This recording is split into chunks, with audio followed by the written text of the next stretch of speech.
ਵਾਹਿਗੁਰੂ ਜੀ ਕੀ ਫਤਿਹ।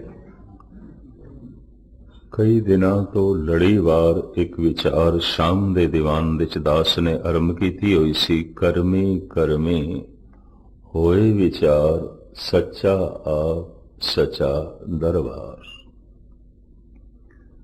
ਤੇ ਅੱਜ ਧੰਨ ਗੁਰੂ ਗ੍ਰੰਥ ਸਾਹਿਬ ਜੀ ਮਹਾਰਾਜ ਦਾ ਪਹਿਲਾ ਪ੍ਰਕਾਸ਼ ਉਤਸਵ ਹੈ। ਇਹ ਦੋ ਵਿਚਾਰਾਂ ਨੂੰ ਮਿਸ਼ਰਤ ਕਰਕੇ, ਸੰਗਮ ਕਰਕੇ, ਜੋੜ ਕੇ ਤੁਹਾਡੇ ਸਾਹਮਣੇ ਰੱਖਣ ਦੀ ਨਿਮਾਣੀ ਕੋਸ਼ਿਸ਼ ਕਰਾਂਗਾ। ਕਰਮ ਦੀ ਦੁਨੀਆ ਮਨੁੱਖ ਦੇ ਨਾਲ ਹੈ, ਪਸ਼ੂ ਜਗਤ ਅਕਰਮ ਹੈ, ਅਕਰਮ ਹੈ। ਔਰ ਸਿਰਫ ਅਕਰਮ ਹੀ ਨਹੀਂ, ਅਧਰਮ ਹੈ, ਉਹਦੀ ਕੋਈ ਮਰਿਆਦਾ ਨਹੀਂ। ਇੱਕ ਪਸ਼ੂ ਜਗਤ ਅਕਰਮ ਹੈ ਤੇ ਕੋਈ ਮਰਿਆਦਾ ਨਹੀਂ। ਤੇ ਹੁਣ ਧਿਆਨ ਨਾਲ ਸੁਣਨਾ, ਇੱਕ ਪਰਮਾਤਮਾ ਕਲਗੀਧਰ ਪਿਤਾ ਕਹਿੰਦੇ ਨੇ ਅਕਰਮ ਹੈ, ਅਧਰਮ ਹੈ, ਜੋ ਜਾਪ ਸਾਹਿਬ ਪੜ੍ਹਦੇ ਨੇ। ਇਹ ਪਰਮਾਤਮਾ ਤੇਰਾ ਕੋਈ ਕਰਮ ਨਹੀਂ, ਤੂੰ ਕਰਮਾਂ ਦੇ ਬੰਧਨ ਵਿੱਚ ਨਹੀਂ, ਤੇ ਤੇਰਾ ਕੋਈ ਧਰਮ ਵੀ ਨਹੀਂ, ਤੂੰ ਮਰਿਆਦਾ ਵਿੱਚ ਬੱਝਿਆ ਹੋਇਆ ਨਹੀਂ ਹੈ।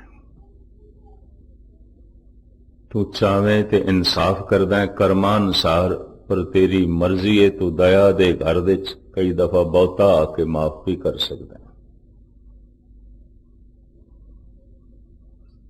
ਅਕਰਮ ਹੈ, ਅਧਰਮ ਹੈ। ਤੁਹਾਡੇ ਵਿੱਚੋਂ ਜਿਹੜੇ ਜਾਪ ਸਾਹਿਬ ਪੜ੍ਹਦੇ ਹੋਣਗੇ ਉਹਨਾਂ ਲਈ ਇਹ ਸ਼ਬਦ ਆਏ ਹੋਣਗੇ, ਹੇ ਪ੍ਰਭੂ ਤੇਰਾ ਕੋਈ ਕਰਮ ਨਹੀਂ, ਤੂੰ ਕੋਈ ਕਰਮ ਨਹੀਂ ਕਰਦਾ, ਕਿਸੇ ਕਰਮ ਦੇ ਬੰਧਨ ਵਿੱਚ ਨਹੀਂ। ਦੂਸਰਾ, ਤੇਰਾ ਕੋਈ ਧਰਮ ਨਹੀਂ। ਅਸੀਂ ਕਹਿ ਦਿੰਦੇ ਹਾਂ ਇਹਦਾ ਧਰਮ ਇਸਲਾਮ ਹੈ, ਇਹਦਾ ਧਰਮ ਹਿੰਦੂ ਹੈ, ਇਹ ਸਿੱਖ ਮਤ ਨੂੰ ਮੰਨਦਾ ਹੈ, ਬੌਧ ਮਤ ਹੈ, ਜੈਨੀ ਹੈ, ਇਹ ਕ੍ਰਿਸਚਨ ਹੈ, ਇਹ ਪਾਰਸੀ ਹੈ, ਇਹ ਸੰਨਿਆਸੀ ਹੈ, ਬੈਰਾਗੀ ਹੈ, ਇਹ ਜੋਗੀ ਹੈ। ਅਨੇਕਾਂ ਤਰ੍ਹਾਂ ਦੇ ਨਾਮ ਨੇ ਧਾਰਮਿਕ ਜਗਤ ਦੇ। हे प्रभु अकर्म है, अधर्म है। एक ते परमात्मा ते लागू होया। हुण मैं अर्ज करां, पशु भी अकर्म है। पशु दी सारी भज दौड़ सिर्फ रिजक दी तलाश है और कुछ भी नहीं। रिजक दी तलाश है। किसे कर्म दे जाल विच फसे होया पशु नहीं है, ਤੇ ਕਿਸੇ ਵੀ ਧਰਮ ਦੇ ਬੰਧਨ ਵਿੱਚ ਨਹੀਂ ਹੈ, ਨਾ ਸਮਾਜਿਕ ਬੰਧਨ। ਐਸਾ ਕੋਈ ਕਰਮ ਜੋ ਸਮਾਜਿਕ ਹੈ, ਰਾਜਨੀਤਿਕ ਹੈ, ਧਾਰਮਿਕ ਹੈ, ਕਿਸੇ ਵੀ ਬੰਧਨ ਵਿੱਚ ਪਸ਼ੂ ਨਹੀਂ ਹੈ। ਆਜ਼ਾਦ ਹੈ, ਸੁਤੰਤਰ ਹੈ। ਕਿਸੇ ਤਰ੍ਹਾਂ ਦੀ ਕੋਈ ਮਰਿਆਦਾ ਪਸ਼ੂ ਤੇ ਨਹੀਂ ਲਾਗੂ ਹੁੰਦੀ, ਕਿਸੇ ਤਰ੍ਹਾਂ ਦੀ ਕੋਈ ਮਰਿਆਦਾ ਪ੍ਰਮਾਤਮਾ ਤੇ ਨਹੀਂ ਲਾਗੂ ਹੁੰਦੀ। ਕੋਈ ਕਰਮਾਂ ਦੇ ਜਾਲ ਵਿੱਚ ਫਸੇ ਹੋਇਆ ਪਸ਼ੂ ਨਹੀਂ ਹੈ, ਕੋਈ ਕਰਮਾਂ ਦੇ ਜਾਲ ਵਿੱਚ ਫਸਿਆ ਹੋਇਆ ਪ੍ਰਮਾਤਮਾ ਨਹੀਂ ਹੈ। ਕਰਮ ਤੇ ਧਰਮ ਮਨੁੱਖ ਦੇ ਨਾਲ, ਸਿਰਫ ਮਨੁੱਖ ਦੇ ਨਾਲ। ਪਸ਼ੂ ਸੁਖ ਦੇ ਵਿੱਚ ਜੀ ਰਹੇ ਨੇ, ਪ੍ਰਮਾਤਮਾ ਆਨੰਦ ਸਰੂਪ ਹੈ, ਮਨੁੱਖ ਦੁਖੀ ਹੈ, ਦੁਖੀ ਹੈ। ਔਰ ਉਸ ਦਿਨ ਮੈਂ ਅਰਜ਼ ਕੀਤੀ ਸੀ, ਇੱਕ ਦੋ ਮਨੁੱਖ ਦੁਖੀ ਨਹੀਂ, ਸਾਰੇ ਹੀ ਦੁਖੀ ਨੇ। ਤੇ ਦੁੱਖ ਦੇ ਦੋ ਰੂਪ ਨੇ, ਤਨ ਦੇ ਚ ਰੋਗ ਬਣ ਕੇ ਪ੍ਰਗਟ ਹੁੰਦਾ ਹੈ, ਮਨ ਦੇ ਚ ਸੋਗ ਬਣ ਕੇ ਪ੍ਰਗਟ ਹੁੰਦਾ ਹੈ। ਸਾਰੇ ਹੀ ਸੋਗੀ ਨੇ, ਸਾਰੇ ਹੀ ਰੋਗੀ ਨੇ। ਜੋ ਜੋ ਦੀਸੇ ਸੋ ਸੋ ਰੋਗੀ। ਸਾਰੇ ਹੀ ਸਰੀਰ ਦੇ ਤਲ ਤੇ ਰੋਗੀ ਨੇ। ਕੋਈ ਮੰਨੇ ਭਾਵੇਂ ਨਾ ਮੰਨੇ, ਉਹ ਗੱਲ ਵੱਖਰੀ। ਚਲੋ ਬਹੁਤ ਵੱਡਾ ਰੋਗ ਨਹੀਂ ਹੋਵੇਗਾ, ਛੋਟਾ ਹੋਵੇਗਾ, ਹੈ ਤੇ ਸਹੀ। ਤੇ ਸਾਰਿਆਂ ਦੇ ਮਨ ਦੇ ਸੋਗ ਚਿੰਤਾ ਹੈ। ਚਿੰਤਤ ਹੀ ਦਿਸੇ ਸਭ ਕੋਇ। ਸਾਰੀ ਚਿੰਤਾ ਤੁਰਨਾ। ਇੱਕ ਨੂੰ ਵੀ ਨਹੀਂ ਕਹਿ ਸਕਦੇ ਨਿਸ਼ਚਿੰਤ ਹੈ, ਔਰ ਇੱਕ ਨੂੰ ਵੀ ਨਹੀਂ ਕਹਿ ਸਕਦੇ ਅਰੋਗ ਹੈ। ਹਾਂ, ਪਰਮਾਤਮਾ ਨੂੰ ਕਹਿ ਸਕਦੇ ਹਾਂ, ਜਾਪ ਸਾਹਿਬ ਜੋ ਪੜ੍ਹਦੇ ਹਨ, ਅਰੋਗ ਹੈ, ਅਸੋਗ ਹੈ। ਇਹ ਪ੍ਰਭੂ ਤੇਰੇ ਵਿੱਚ ਸੋਗ ਨਹੀਂ ਹੈ, तेरे विच रोग नहीं है। ना तू आकारक तल ते रोगी है, ना तू विचारक तल ते सोगी है। मनुख दे विचारां च चिंता ही चिंता, मनुख दे शरीर दे च रोग ही रोग। पशु चिंता दे च नहीं ने, कोई पशु चिंतातर नहीं। एक कोई उदाहरण दे के मैं अगे चला, क्योंकि शाम की कथा दी अज इस फेरी दे इंग्लैंड की फेरी का आखिरी दीवान है इस पावन स्थान ते। भावें मैं सवेर की हाजरी भरते रहना, शाम की कथा समाप्ति। इस वास्ते मैं बहुता लमकाना नहीं, ते विषय सारे बयान करने ने थोड़े जिहा समय। पशु सुख दे च ने, पंछी सुख दे च ने, परमात्मा आनंद दे च है। दुखी केवल बंदा है, मनुख दुखी है, पशु दुखी नहीं ने। पंछी शाम दे समय आलणियां दी तरफ आ रहे ने, चहचहांदे हुए, नगमे गांदे हुए पहुंच गए अपने घोंसलियां च, आलणियां च। चहचहांदे होया, गांवदे होया रात नूं सौ गए, सौ गए। अमृत वेला होया, ब्रह्म मुहूर्त, अलल सुबह। चहचहांदे होया, गीत गांदे होया उठ बैठे ने। चानना हो गया, रोशनी हो गई है। गीत गांदे होया, चहचहांदे होया आलणियां चों निकले ने, निकल गए ने।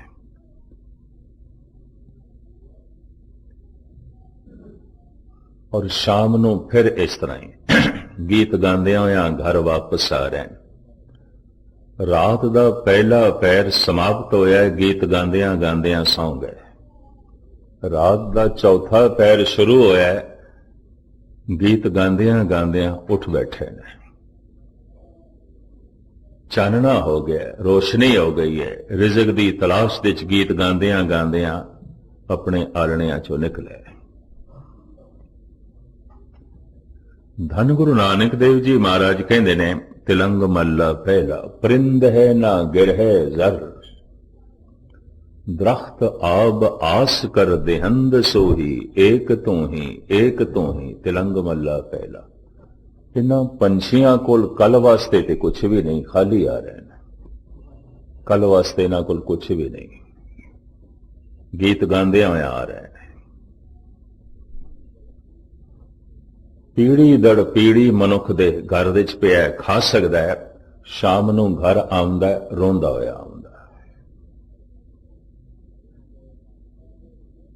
परिंदे ना गिरहे जर, कल वास्ते इन्हां कोल कुछ भी नहीं है। गीत गांदियां गांदियां रात नूं सौ जांदे ने।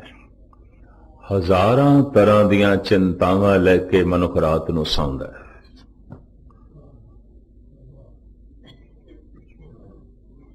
कल वास्ते कुछ भी नहीं। अमृत वेला हो गया, गीत गांदियां गांदियां पंछी उठ बैठे ने। कदों सोना चाहिए, कदों जागना चाहिए। जदों पंछी सौ जाते सौ जाना चाहिए, जदों पंछी जागते ने जाग पैना चाहिए। तदी ते गुरु अर्जन देव जी महाराज का एक सलोक है बड़ा कीमती, हों बलहारी तिना पंछियां, जंगल जिन्ना वास, कक्कर चुगन थल वसन, रब न छोड़न पास। सदके जाना मैं ना पंछियां को, बड़ा प्राकृतिक जीवन जी रहे हैं। कदों सोना चाहिए, जदों पंछी सौ जाते हैं। कदों जागना चाहिए, जद पंछी जाग पैंदे ने। हद हो गई, पंछी जाग पैन तू सुता होया, तू सो रहे हैं।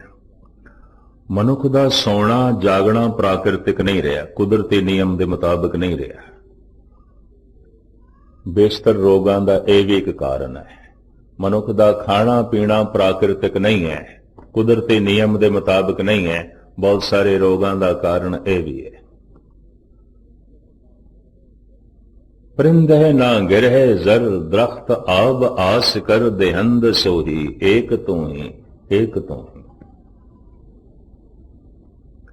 सवेरे उठ बैठे ने गीत गांदे आया, हजारां तरह दीयां चिंतावां लैके मनुख सवेरे उठदा है। गीत गांदियां गांदियां आलणियां चों निकले ने पंछी, हजारां तरह दे फिक्र लैके मनुख घरों निकलदा है।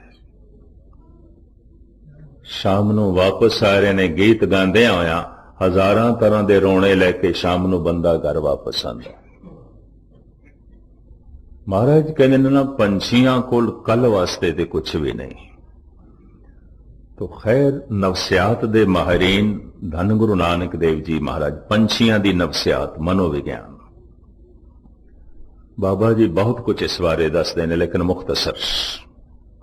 पशु सुख दे च जी रहे हैं, पंछी सुख दे च जी रहे हैं। परमात्मा आनंद स्वरूप है, मनुख दुखी है। दुखी सिर्फ मनुख है, और एक दो मनुख दुखी नहीं, सारे ही दुखी ने। नानक दुखिया सब संसार। तन दे तल ते सारे रोगी ने, मन दे तल ते सारे सोगी ने। चिंतत ही दिसे सब कोई, कोई कबूल करे भावे ना कबूल करे। रोगी भी है, सोगी भी है। पंछी शरीरक तौल पे थानू रोगी नहीं मिलणगे, पशु कदी पागल भी नहीं आउंदे। हाँ, वो पशु जरूर पागल आउंदे ने जिन्हां विचारियां नू बंदियां दे नाल रहना पैंदा ते बंदियां दे बन के या डक के रखे, वो पागल जरूर हो जाते हैं। बंदा आप पागल है, पशुओं को भी पागल कर छड़दा। उंज पशु पागल नहीं आते, उंज पंछी पागल नहीं आते। पशु सुख दे च जी रहे हैं, परमात्मा आनंद दे जी रहे है। मनुख दुखी है, मनुख दुखी है। मनुख दा दुखी होना एक सौगात है, एक परमात्मा दी बहुत वड्डी दात है। ये आनंद दी तलाश कर सकता है। पशु आनंद दी तलाश नहीं करते, सुख दे च ही रह जाते हैं। सुख आनंद नहीं है, ये भी मैं अर्ज करते हैं। सुख भोजन छक के भी मिल जाता है, सुख परिवार दे च भी मिल जाता है, सुख धन की प्राप्ति नाल भी मिल जाता है, सुख वतन की चाहत नाल भी जो है प्राप्त हो जाता है, मित्र दे मिलदियां भी मिल जाता है। आनंद ते परमात्मा तो मिलता है। आनंद ओ जो आ गया है फिर जाता नहीं, सुख ओ जो आ गया है चला भी जाएगा, नहीं रहेगा, चला जाएगा।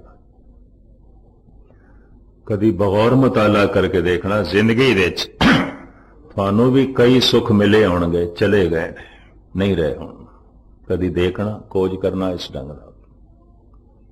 पुत्र दे मिलदियां सुख मिले होवेगा, हुण नहीं है। मित्र दे मिलदियां सुख मिले होवेगा, हुण नहीं है। धन दे मिलदियां सुख मिले होवेगा, हुण नहीं है। विआह शादी करा के सुख मिले होवेगा, हुण नहीं है। हुण सिवाय ते रोणियां तो होर की है। सारे सुख दुख दे च बदल जाते हैं। परमात्मा आनंद स्वरूप है। पशु अकर्म है, अधर्म है, न किसी धर्म का बंधन है उसनों, न किसी कर्म का। ते परमात्मा धन गुरु गोबिंद सिंह जी महाराज की बाणी जाप साहब, भावें मैं इसका पूरा खुलासा करदा तो एक बहुत वड्डा ग्रंथ बनना सी, ते पूरा खुलासा करदा तो घट तो घट 30-40 टेपां 30-40 घंटियां च बनना सी। इंडिया दे ची मैनू बथेरिया ने कहा नहीं गैनी जी 6-7 घंटियां च कर दो। असी दिल्ली तो अमृतसर ट्रेन या कार दे च पहुंचीए ते सुन लईए, बहुता लंबा करोगे लिंग टुट जाता है। इस तरह कुछ पतवंतियां दी राय नू मुख रख के मैं 6 घंटियां टीका कीता, विचार दिती, लेकिन मेरी तसल्ली नहीं हुई उस नाल। जाप साहब बड़ी अगम्मी बाणी, भावें 20 टेपां च मैं जपजी साहब दा कीता, उसे च भी मेरी तसल्ली ना हुई। पर जिहड़े इस काम दे च ने टी सीरीज या टैक्सला या अमृतवाणी, वो कहने लगे गैनी जी 20 तो ज्यादा नहीं होनी चाहिए। घट तो घट एक पौड़ी 2.5 मिनटां च पूरी करो, 28 मिनटां च, 29 मिनटां च। मैं कहा हद हो गई, एक पौड़ी ऐसी है कि 28 घंटियां च भी नहीं पूरी होती, पर समेटना पिया। गुरु ग्रंथ साहब जी महाराज ज्ञान दा सागर, अथाह सागर, अथाह सागर। धन गुरु गोबिंद सिंह जी महाराज कहते हैं जाप साहब दे, हे प्रभु तू कर्मां दे बंधन दे च नहीं, धर्मां दे बंधन दे च भी नहीं। आ कर्म है, आ धर्म है। एक परमात्मा दा कोई कर्म नहीं, कोई धर्म नहीं। दूसरा पशु दा कोई कर्म नहीं, कोई धर्म नहीं। ओदी सारी भज दौड़ रिजक दी तलाश है, और कुछ भी नहीं है। रोजी दी तलाश, खाना मिल जाए, खुराक मिल जाए, बस, और कुछ भी नहीं। यही कारण है कि हजारां साल पहले जिथे पशु पक्षी सन, अज भी उत्थे ही ने। सिर्फ रिजक दी खेड है, बाकी कुछ भी नहीं। परमात्मा आनंद है, कर्म ते धर्म दे च नहीं। पशु सुख दे च है, कर्म ते धर्म दे च नहीं। मनुख दुखी है, रोगी भी है, सोगी भी है। इस वास्ते मनुख नूं आखिया जांदा है ऐसे कर्म कर जो तेनों सुख देन, उस धर्म की पालना करके तू आनंद स्वरूप हो जाए, आनंद स्वरूप हो जाए, परमात्मा तक पहुंचे। इस तरह का कोई कर्म पशु नहीं कर सकता कि वह आनंद नूं प्राप्त कर लवे, समाधि लीन हो जाए, परमात्मा तक पहुंच सके। और कोई धर्म विकसित नहीं हो सकिया पशु पक्षियां दी दुनिया च। अवतार सारे मनुखां दी दुनिया च आए। यह गल वखरी है, निफ्सियात दे माहिरीन ऐसा भी कहते हैं कि 5% पशुआं दे च भी प्रतिभाशाली होंदे ने, ज्यादा चेतन होंदे ने। कहंदे ना, एक भेड़ दे पिछे सारियां भेड़ां चलदियां न, और एक भेड़ ते किसी दे पिछे नहीं ना चलदी, वो ते अगे चलदी आ, वो अपना रस्ता आप चुनदी है। वो उन्हां दे च प्रतिभाशाली है, ज्यादा चेतन है, ज्यादा सियाणी है। एक 12 सिंगा हिरन दे पिछे सारे हिरन चलदे न, पर सारे हिरन एक दे पिछे चलदे न, वो एक ते किसी दे पिछे नहीं ना चलदा, वो अपना रस्ता आप बनांदा है। वो ज्यादा चेतन है, ज्यादा सियाणा है।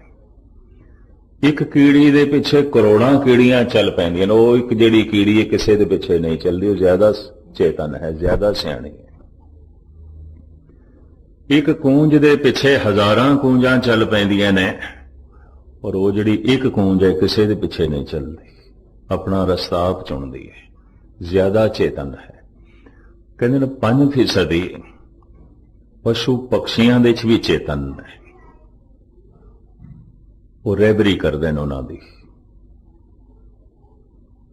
और इसी तरीके नाल मनुखी औसत है 5% ही प्रतिभाशाली होंदे ने, ज्यादा नहीं होंदे। इन्हां लोकां दे राही साइंस का जन्म होंदा है, कला का जन्म होंदा है, धर्म का जन्म होंदा है।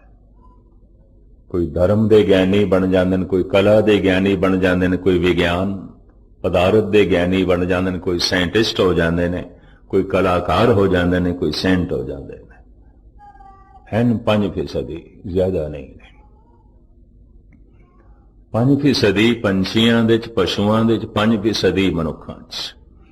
पर ये जिहड़े 5% ने, इन्हां च कुछ कलाकार होंदे ने, कुछ साइंटिस्ट होंदे ने, ते कुछ परमात्मा दे मार्ग ते चलण वाले होंदे ने, सियाणे होंदे ने, सूझवान होंदे ने। वो लाई लग नहीं होंदे, वो फोके कर्मकांडी भी नहीं होंदे। ये भी मैं अर्ज करते हैं, कर्मकांड नूं छड़ जांदे ने, लंघ जांदे ने, अगे लंघ जांदे ने। बड़ी सूझ समझ दे वो मालिक होंदे ने। खैर, लमकावा ना मैं, मुख्तसर जो है मैं अर्ज करा। ਕਰਮ ਕਰਦਿਆਂ ਕਰਦਿਆਂ, ਧਰਮ ਦੀ ਪਾਲਣਾ ਕਰਦਿਆਂ ਕਰਦਿਆਂ ਮਨੁੱਖ ਨੇ ਉੱਥੇ ਪਹੁੰਚਣਾ ਹੈ ਜਿਹੜੀ ਅਵਸਥਾ ਅਕਰਮ ਹੈ, ਅਧਰਮ ਹੈ।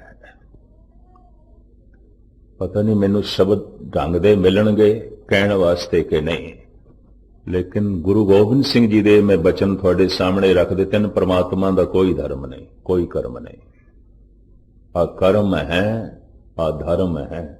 ਜਿਹੜੇ ਜਾਪ ਸਾਹਿਬ ਪੜ੍ਹਦੇ ਨੇ ਉਹਨਾਂ ਨੂੰ ਪਤਾ, ਅਗਰ ਪ੍ਰਮਾਤਮਾ ਅਕਰਮ ਹੈ ਤਾਂ ਉਸ ਤੱਕ ਉਹੀ ਪਹੁੰਚੇਗਾ ਜੋ ਅਕਰਮ ਹੋ ਗਿਆ ਹੈ, ਤੇ ਪ੍ਰਮਾਤਮਾ ਤੱਕ ਉਹੀ ਪਹੁੰਚੇਗਾ, ਲੀਨ ਵੀ ਉਹੀ ਹੋਵੇਗਾ ਜੋ ਅਧਰਮ ਹੋ ਗਿਆ ਹੈ। ਹੁਣ ਤੁਸੀਂ ਹੈਰਾਨ ਹੋਵੋਗੇ ਮੈਂ ਕੀ ਆਖ ਰਿਹਾ, ਤੇ ਜੇ ਕਲਗੀਧਰ ਪਿਤਾ ਦੇ ਵਾਕ ਨਾ ਹੁੰਦੇ ਤਾਂ ਮੈਂ ਕਹਿ ਸਕਦਾ ਸੀ। ਔਰ ਸੁਖਮਨੀ ਸਾਹਿਬ ਪੜੋਗੇ, ਧੰਨ ਗੁਰੂ ਅਰਜਨ ਦੇਵ ਜੀ ਨੇ ਵੀ ਬੜਾ ਖੁਲਾਸਾ ਕਰ ਦਿੱਤਾ ਇਸ ਤੇ। ਖੈਰ ਮੈਂ ਲੰਬੀ ਚੌੜੀ ਵਿਚਾਰਧਾਰ ਰਚਨਾ ਪਾਵਾਂ, ਕਬੀਰ ਵੀ ਖੋਲਦੇ ਨੇ ਗੱਲ ਨੂੰ, ਪਰ ਮੁਖਤਸਰ ਹੁਣ ਮੈਂ ਅਰਜ਼ ਕਰਾਂ। ਕਰਮ ਕਰ ਕਰਕੇ ਪਹੁੰਚਣਾ ਹੈ ਕਿੱਥੇ? ਕਰਮ ਕਰਤ ਹੋਵੇ ਨਹਿ ਕਰਮ, ਇਸ ਬੈਸਨੋਂ ਕਾ ਨਿਰਮਲ ਧਰਮ। ਗੁਰੂ ਅਰਜਨ ਦੇਵ ਜੀ, ਕਰਮ ਕਰਤ ਹੋਵੇ ਨਹਿ ਕਰਮ, ਕਰਮ ਕਰਦਿਆਂ ਕਰਦਿਆਂ ਨਿਸ਼ਕਰਮ ਹੋ ਜਾਏ, ਤਿਸ ਬੈਸਨੋਂ ਕਾ ਨਿਰਮਲ ਧਰਮ। ਉਹੀ ਵੈਸ਼ਨੋ ਹੈ, ਉਹੀ ਨਿਰਮਲ ਧਰਮ ਦੇ ਵਿੱਚ ਪ੍ਰਵੇਸ਼ ਕਰੇਗਾ, ਉਸੇ ਨੂੰ ਹੀ ਪ੍ਰਮਾਤਮਾ ਮਿਲੇਗਾ। ਕਰਮ ਕਰਤ ਹੋਵੇ ਨਹਿ ਕਰਮ, ਕਰਮ ਕਰ ਕਰਕੇ ਕਰਮਾਂ ਦੇ ਜਿਤਨੇ ਬੰਧਨ ਸਨ, ਕਿਸੇ ਕਰਮ ਤੋਂ ਦੁੱਖ ਮਿਲਿਆ, ਕਿਸੇ ਤੋਂ ਸੁੱਖ ਮਿਲਿਆ। ਕਰਮ ਕਰ ਕਰਕੇ ਦੁੱਖ ਸੁੱਖ ਤੋਂ ਉੱਚਾ ਉੱਠ ਗਿਆ, ਕਰਮਾਂ ਦੇ ਬੰਧਨਾਂ ਤੋਂ ਉੱਚਾ ਉੱਠ ਗਿਆ। ਜੋ ਨਰ ਦੁੱਖ ਮੈਂ ਦੁੱਖ ਨਹੀਂ ਮਾਨੇ, ਸੁਖ ਸਨੇ ਅਰ ਭੈ ਨਹੀਂ ਜਾ ਕੇ, ਕੰਚਨ ਮਾਟੀ ਮਾਨੇ। ਦੁੱਖ ਆਉਂਦੇ ਨੇ ਪੈਰਾਂ ਦੇ ਥੱਲੋਂ ਲੰਘ ਜਾਂਦੇ ਨੇ, ਉਹਨੂੰ ਗਿਰਾਉਂਦੇ ਨਹੀਂ। ਸੁਖ ਵੀ ਆਉਂਦੇ ਨੇ, ਉਹਨੂੰ ਹਿਲਾਉਂਦੇ ਨਹੀਂ। ਮਨੁੱਖ ਨੂੰ ਦੁੱਖ ਹਿਲਾ ਕੇ ਰੱਖ ਦਿੰਦਾ, ਸੁਖ ਹਿਲਾ ਕੇ ਰੱਖ ਦਿੰਦਾ। ਕੋਈ ਦੁੱਖ ਕਰਕੇ ਅੰਮ੍ਰਿਤ ਵੇਲੇ ਨਹੀਂ ਉੱਠ ਸਕਦਾ, ਕੋਈ ਸੁਖ ਕਰਕੇ ਨਹੀਂ ਉੱਠ ਸਕਦਾ। ਕੋਈ ਦੁੱਖ ਕਰਕੇ ਨਾਮ ਨਹੀਂ ਜਪ ਸਕਦਾ, ਕੋਈ ਸੁਖ ਕਰਕੇ ਨਾਮ ਨਹੀਂ ਜਪ ਸਕਦਾ। ਕਿਸੇ ਨੂੰ ਦੁੱਖ ਨੇ ਇਤਨਾ ਨਿਢਾਲ ਕਰ ਦਿੱਤਾ ਹੈ, ਬਾਣੀ ਪੜਨਾ ਕੀਰਤਨ ਸੁਣਨਾ ਔਖਾ ਹੈ, ਤੇ ਕਿਸੇ ਨੂੰ ਸੁਖ ਨੇ ਇਤਨਾ ਆਲਸੀ ਤੇ ਅਯਾਸ ਬਣਾ ਦਿੱਤਾ ਹੈ, ਗੁਰਦੁਆਰੇ ਆਉਣਾ ਬੜਾ ਔਖਾ, ਕਥਾ ਕੀਰਤਨ ਸੁਣਨਾ ਬੜਾ ਔਖਾ। ਦੋਵੇਂ ਬੰਧਨ ਬਣ ਗਏ। ਕਰਮ ਕਰਕੇ ਦੁੱਖ ਮਿਲਿਆ, ਕਰਮ ਕਰਕੇ ਸੁਖ ਮਿਲਿਆ, ਸੁਖ ਦੁੱਖ ਦੋਵੇਂ ਬੰਧਨ ਬਣ ਗਏ, ਦੋਵੇਂ ਬੰਧਨ ਬਣ ਗਏ। ਹੁਣ ਇਹਨਾਂ ਹੀ ਕਰਮਾਂ ਦੇ ਬੰਧਨਾਂ ਨੂੰ ਤੋੜਨਾ ਹੈ। ਔਰ ਕਿਸ ਤਰ੍ਹਾਂ ਟੁੱਟਣਗੇ? ਕਰਮ ਕਰਤ ਹੋਵੇ ਨੈ ਕਰਮ। ਕਰਮ ਮਾਨਸਿਕ ਤੇ ਸਰੀਰਕ ਕਰਨ ਲਈ ਥੋੜੀ ਜਿਹੀ ਤਵੱਜਾ ਪੂਰੀ ਬਖਸ਼ਣੀ। ਬਾਹਰ ਜਾਣ ਲਈ, ਬਾਹਰ ਦੇ ਕਰਮ ਕਰਨ ਲਈ ਸਪੇਸ ਚਾਹੀਦੀ ਹੈ, ਜਗ੍ਹਾ ਚਾਹੀਦੀ, ਅਸਥਾਨ ਚਾਹੀਦਾ ਹੈ। ਤੇ ਅੰਦਰ ਮਨ ਨੂੰ ਜਾਣ ਵਾਸਤੇ ਸਮਾਂ ਚਾਹੀਦਾ ਹੈ, ਵਕਤ ਚਾਹੀਦਾ ਹੈ। ਕਹਿੰਦੇ ਨੇ ਮਨ ਦੀ ਭਟਕਣਾ ਸਮੇਂ ਦੇ ਚ ਆਉਂਦੀ ਹੈ, ਤਨ ਦੀ ਭਟਕਣਾ ਅਸਥਾਨ ਦੇ ਚ ਆਉਂਦੀ ਹੈ। ਅਗਰ ਤਨ ਨੇ ਭਜਣਾ ਹੈ, ਦੌੜਨਾ ਹੈ, ਕੁਝ ਕਰਨਾ ਹੈ, ਜਗ੍ਹਾ ਤੋਂ ਚਾਹੀਦੀ ਹੈ। ਤੇ ਮਨ ਅਗਰ ਅੰਤਰ ਧਿਆਨ ਮੁਖੀ ਹੋਵੇ, ਅੰਦਰ ਜਾਏ, ਤਾਂ ਸਮਾਂ ਚਾਹੀਦਾ ਹੈ। ਮਨ ਨੂੰ ਭਟਕਣ ਵਾਸਤੇ ਵਕਤ ਚਾਹੀਦਾ ਹੈ। ਮਨ ਭਟਕਦਾ ਹੈ ਭੂਤ ਕਾਲ ਦੀਆਂ ਯਾਦਾਂ ਦੇ ਵਿੱਚ, ਮਨ ਭਟਕਦਾ ਹੈ ਭਵਿਸ਼ ਦੀ ਚਿੰਤਾ ਦੇ ਵਿੱਚ। ਬਗੌਰ ਮੁਤਾਲਾ ਕਰਨਾ। ਮਨ ਚਲਾ ਜਾਂਦਾ ਹੈ ਕਿੱਥੇ? ਗੁਜ਼ਰੇ ਹੋਏ ਕੱਲ ਦੀਆਂ ਯਾਦਾਂ ਦੇ ਵਿੱਚ। ਮਨ ਚਲਾ ਜਾਂਦਾ ਹੈ ਕਿੱਥੇ? ਆਉਣ ਵਾਲੇ ਕੱਲ ਦੀ ਚਿੰਤਾ ਦੇ ਵਿੱਚ। ਆਪ ਇਤਨੇ ਸਾਰੇ ਬੈਠੇ ਹੋ, ਇਤਨੀ ਗੱਲ ਤੇ ਮੈਂ ਗੁਰਬਾਣੀ ਤੋਂ ਲੈ ਕੇ ਦਾਅਵੇ ਨਾਲ ਕਹਿ ਸਕਦਾ, ਅਗਰ ਕੋਈ ਕਵੇ ਮੇਰਾ ਮਨ ਨਹੀਂ ਟਿਕਦਾ ਤਾਂ ਕਿੱਥੇ ਚਲਾ ਗਿਆ? ਗੁਜ਼ਰੇ ਹੋਏ ਕੱਲ ਦੀਆਂ ਯਾਦਾਂ ਚਲਾ ਗਿਆ, ਆਉਣ ਵਾਲੇ ਕੱਲ ਦੀ ਚਿੰਤਾ ਚਲਾ ਗਿਆ। ਜਾਂ ਤੇ ਮਨੁੱਖ ਗੁਜ਼ਰੇ ਹੋਏ ਕੱਲ ਦੀਆਂ ਯਾਦਾਂ ਵਿੱਚ ਬੈਠਾ ਹੈ, ਜਾਂ ਆਉਣ ਵਾਲੇ ਕੱਲ ਦੀ ਚਿੰਤਾ 'ਚ ਬੈਠਾ ਹੈ। ਕੋਈ ਇਹ ਗੁਰੂ ਨਾਲ ਜੁੜਿਆ ਹੋਇਆ ਨਹੀਂ, ਕੋਈ ਪਰਮਾਤਮਾ ਨਾਲ ਜੁੜਿਆ ਹੋਇਆ ਨਹੀਂ ਜੁੜਿਆ ਹੋਇਆ। ਜੁੜੇ ਦੀ ਤੇ ਸਮਾਧੀ ਲੱਗ ਜਾਂਦੀ ਹੈ। जुड़े भी दुनिया ते परमात्मा प्रगट हो जाता है। तो मैं थानू निराश ना करा। 5000 बंदे किधरे सत्संग दे च बैठे होन, एक दो समाधि लीन हो सकते हैं, ज्यादा नहीं, एक दो, ज्यादा नहीं। चलो हाथ दियां 5 उंगलियां ते ही गिन लो, इस तो ज्यादा नहीं। बाकी गुजरे हुए कल दियां यादां दे च बैठे होंदे ने, आने वाले कल दी चिंता दे च बैठे होंदे ने। मन पिछे चला गया, गुजरिया होया कल, ते गुजरिया होया कल बड़ा लंबा है, बहुत लंबा है। अगर मनुख 40 साल की उम्र रखता है तो पिछे जावे 20-30 साल पिछे दियां यादां, अगर कोशिश करे तो इसके पिछले होर जन्म दे च भी जा सकता है। कई महापुरुषों ने अपना पिछोकड़ भी दसिया, बहुत पिछे चले गए। मनुख भूतकाल दियां यादां दे च क्यों जांदा है? उस समा बहुत लंबा है। पता नहीं कदों अंधेरे दे च धमाका होया सी शब्द, तो पता नहीं कदों अरबां खरबां सूरज बने सन, धुंध बनी सी, पानी बनी सी, जीवन बनिया सी। विकास करदियां करदियां मनुख बनिया। यात्रा बड़ी लंबी है, पिछोकड़ बहुत लंबा है, और मनुख पिछे जा सकता है। आखिर कोई लोग पिछे गए होंगे, ताई तो उन्होंने जिक्र किया पिछे इस तरह होया है। ध्यान पिछे जा सकता है। खोजी पुरुषों ने अपना ध्यान पिछे किया होगा, खोजी पुरखों ने। पर तृष्णालु मनुख, लोभी मनुख, हंकारी मनुख, वासना दे च ग्रसे हुए मनुख जद पिछे जाते ने, पिछे कुछ सुख मिलिया सी उन्होंने याद करने वास्ते पिछे जाते हैं, और कुछ नहीं। याद आउंदियां ने, या फिर आने वाले कल दे च जाते ने चिंता, बई आने वाला कल ठीक होना चाहिए। सिर दे उत्ते भार है कि गुजरे हुए कल दियां यादां, आने वाले कल दी चिंता। मनुख जिथे भी बैठा है, या गुजरे हुए कल नाल जुड़े होया है, या आने वाले कल नाल। जद कोई कहना ना मन टिकदा नहीं, मन किथे चला गया, या ते गुजरे हुए कल दियां यादां दे चला गया, ते गुजरे होया कल बहुत लंबा है, बहुत लंबा है। या आने वाले कल दी चिंता दे चढ़ा गया, ते आने वाला कल बड़ा लंबा है, पता नहीं कदों परले आनी है। इस्लाम मुसलमान कहते कयामत वाले दिन इन्हां मुर्दियां दा फैसला होएगा जिहड़े कबरां च पए ने। हुण पता नहीं कदों कयामत होवे। कयामत दा मतलब सब कुछ नष्ट। गुबार तो यह संसार होया सी, पता नहीं संसार फिर कदों गुबार होवेगा, धुंध होवेगा, गैस बनेगा, सब कुछ मिट जाएगा। उस महापरले च इन्हां दा फैसला होवेगा। इन्हां जीवन हुण पता नहीं कदों होवेगा। पैर इन कबरां च।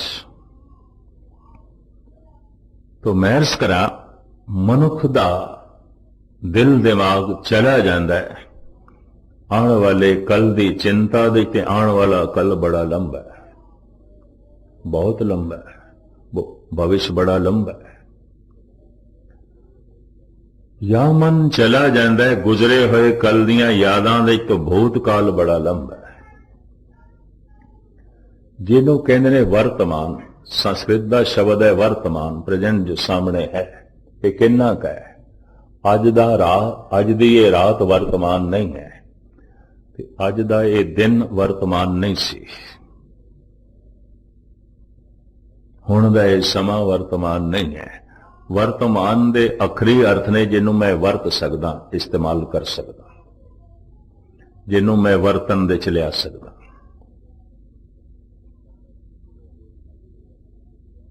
क्या मैं गुजरे हुए कल नूं वरतों दे च लिया सकदा अज? या आने वाले कल नूं मैं वरतों दे च लिया सकदा? आने वाला कल, गुजरे होया कल बहुत वड्डी गल है। वर्तमान बहुत छोटा है। किन्ना का है?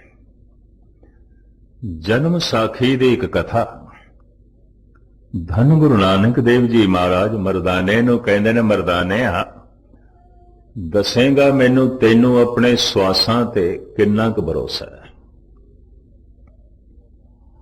हथ जोड़ के मरदाना कहंदा बाबा लंबा चौड़ा सानू भरोसा कोई नहीं, तुहाडे नाल रहिंदियां समझ पै गई है, वध तो वध मरदे होया 100 दम ते ले लवांगे नाम, इन्ना ही भरोसा है, ज्यादा नहीं।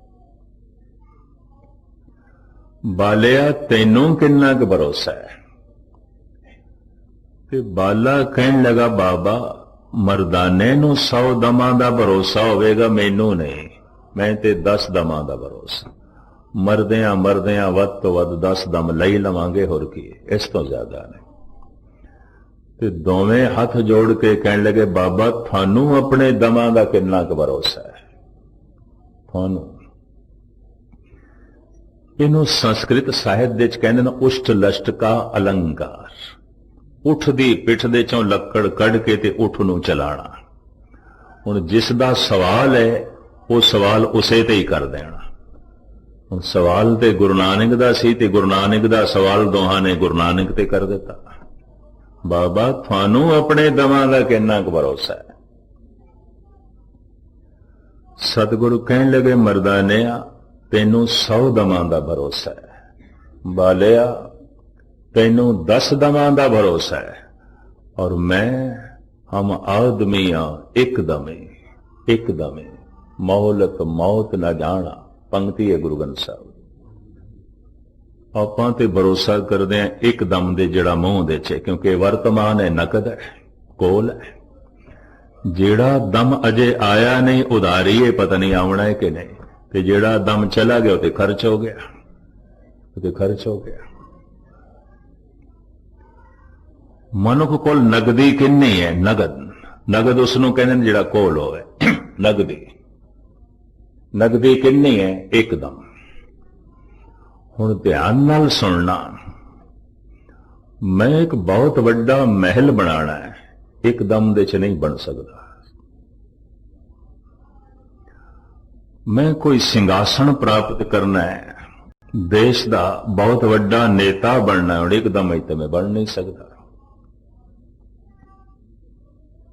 मैं दार्शनिक बनना है, चिंतक बनना है, फिलोसफर बनना है, साइंटिस्ट बनना है, कलाकार बनना है, एकदम देखते मैं बन नहीं सकता। एकदम देखते मैं नहीं बन सकता चोटी दा कलाकार, एकदम देखते मैं नहीं बन सकता चोटी दा साइंटिस्ट, एकदम देखते मैं नहीं बन सकता चोटी दा मिनिस्टर, एकदम देखते मैं नहीं बना सकता कोई बहुत वड्डा महल। पर हुण मैं अर्ज करा एकदम दे च मैं परमात्मा प्राप्त कर सका अगर मैं एकदम दी सही वरतों करा। एकदम दे च परमात्मा मिल सकता है, और परमात्मा जद भी मिलेगा एकदम दे च मिलेगा, नहीं तो नहीं मिलेगा। एकदम एक चित जै एक छिन ते आयो, एक छिन एकदम, एक छिन एक सेकंड। दुनिया दे सारे महामंत्र एकदम दे च पूरे हो जाते हैं, सारे महामंत्र।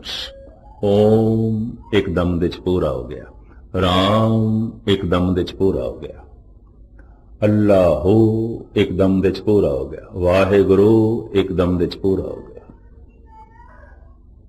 इसनों बहुत गहराई नाल लेना। जितने महामंत्र ने बोल ही शब्द है, और बोल नूं शब्द कहंदे ने, शब्द नूं गुरु कहंदे ने। यह भी मैं अर्ज करते हैं, शब्द वही गुरु जो परमात्मा तो आया है, यह भी मैं अर्ज करते हैं। ये शब्द जिन्हां अवतारां ने पकड़े, उन्होंने कह दिता साडे अपने नहीं ने। मोहम्मद साहब ने कह दिता कि कुरान मेरी नहीं, खुदा की तरफों नाजिल हुई है, पता नहीं उसने की बुलाया है।